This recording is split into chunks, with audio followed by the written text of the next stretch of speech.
a paragraph, so how to make it and how to read it. Paragraph is a group of sentences that communicate an idea, and at most, paragraph consists from 10 sentences and at least 3 sentences. So don't forget about the indent. This is the first line of each paragraph. It is space about 0,5 inch from the left margin. Jadi indent itu yang biasa ada di baris pertama, jadi ada jarak masuk sedikit untuk baris pertama, sekitar 0,5 inch dari kiri margin. So paragraph consists from topic sentence, supporting sentence 1, supporting sentence 2, supporting sentence 3. So there are 3 supporting sentence, or up to you. Do you want 3 or 4 supporting sentence? Itu terserah kalian, bagaimana kalian mau menjelaskan ide kalian. So the last is conclusion.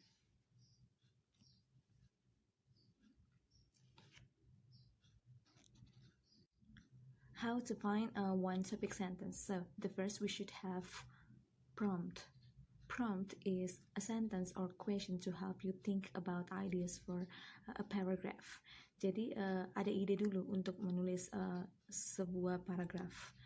Ide itu biasanya muncul dari topik-topik yang kita bicarakan. Misalkan kita bicara tentang sebuah sekolah atau bicara tentang COVID-19, misalkan seperti begitu.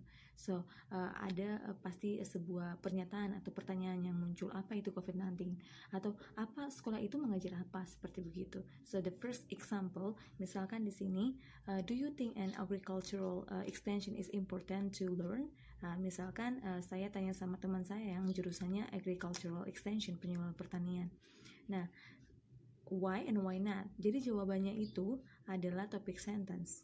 Kita sudah punya prompt yang adalah pertanyaan mengenai jurusan teman kita.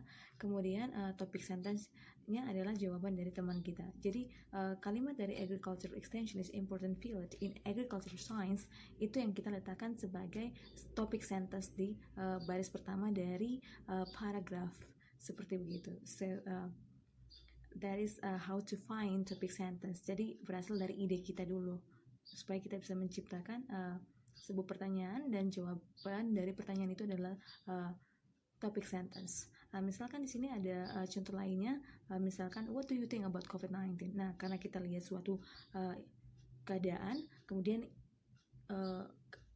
keadaannya itu wabah COVID-19, kemudian kita tanya apa itu COVID-19. So itu bisa jadi prompt, dan jawabannya adalah topic sentence. Jadi jawabannya adalah kita menjelaskan tentang COVID-19 itu apa.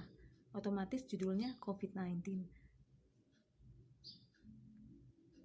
How to find supporting detail or supporting sentence? So we already have a prompt and then topic sentence above, and now how to find supporting detail atau yang disebut dengan supporting sentence, kalimat pendukung atau detail pendukung dari topic sentence kita di atas.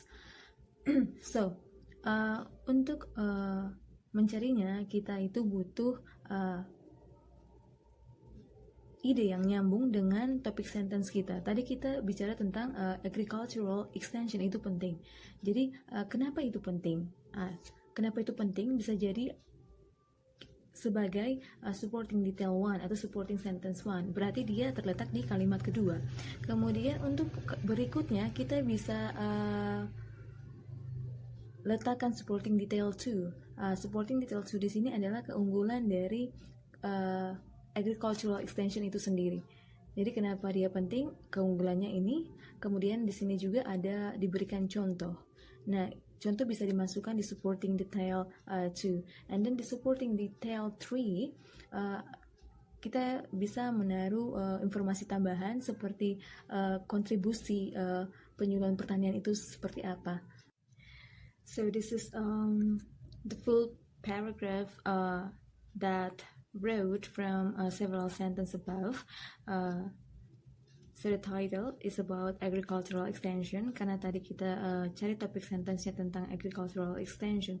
So kenapa itu penting, dan Jawabannya adalah topic sentence. Okay, so the first line kita taruh topic sentence.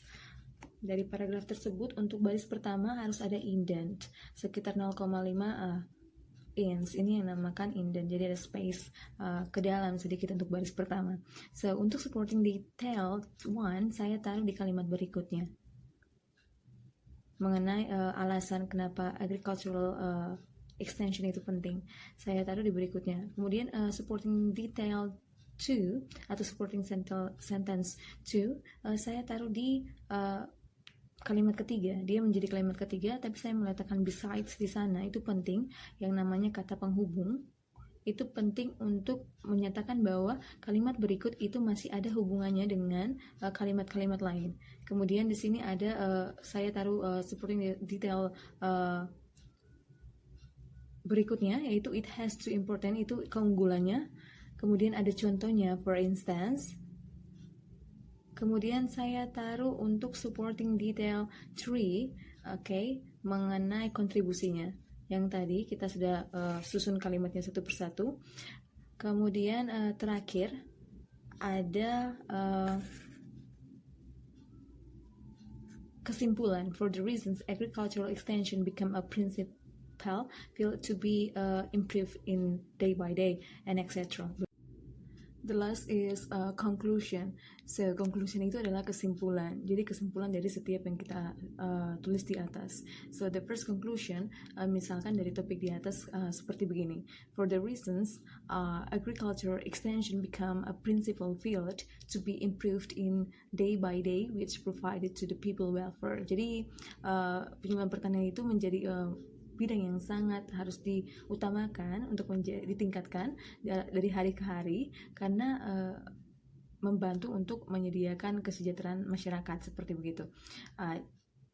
Biasanya conclusion itu identik dengan kata-kata seperti begini, for the reasons, kemudian thus, kemudian in summary. Nah itu kata-kata yang menunjukkan bahwa bagian tersebut adalah kesimpulan. So the conclusion from our discussion above adalah ketika kita mau menulis paragraf, don't forget to find the first is topic sentence, and then the second is supporting detail. Entah mau supporting detailnya 3 atau 2 ataupun 1, don't forget to find it, and then the last is conclusion.